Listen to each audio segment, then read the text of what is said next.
Friends, welcome to Harika cooking and baby vlogs. తమలపాకును use చేయడం వల్ల మనకు కలిగే బెనిఫిట్ ఏంటో ఈ వీడియోలో తెలుసుకుందాం.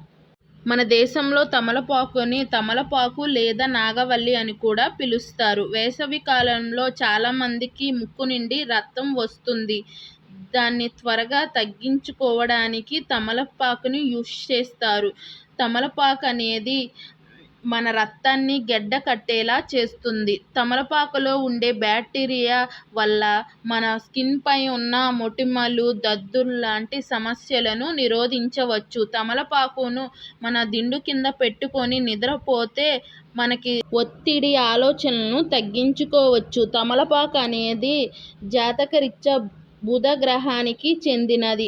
బుధుడు అనేవాడు తెలివైనవాడు, ఆరోగ్యం కలవాడు. వృత్తి వ్యాపారాలలో తమలపాకు అనేది బాగా ఉపయోగపడుతుంది. తమలపాకుని యూజ్ చేయడం వల్ల మన స్కిన్ ఎలర్జీలు అనేవి తొందరగా తగ్గుతాయి. తమలపాకు మీద నువ్వుల నూనె వేసి కొంచెం వేడి చేసిన తర్వాత పిల్లలకు జలుబు చేసినప్పుడు చెస్ట్ మీద పెట్టినట్లయితే జలుబు తొందరగా తగ్గుతుంది. పెద్ద వయసులో ఉన్న వాళ్ళకి మోకాళ్ళ నొప్పులు వచ్చినప్పుడు తమలపాకుని వేడి చేసి మోకాళ్ళ మీద పెట్టినట్లయితే నొప్పులు బాగా తగ్గుతాయి. తమలపాకులో సి విటమిన్, పీచు పదార్థం ఉండడం వల్ల మన శరీరంలో అరుగుదల శక్తిని పెంచడానికి తమలపాకు మనకు ఉపయోగపడుతుంది. ఈ వీడియో కనుక నచ్చినట్లయితే లైక్ చేయండి, షేర్ చేయండి, సబ్స్క్రైబ్ చేయండి. Thank you for watching.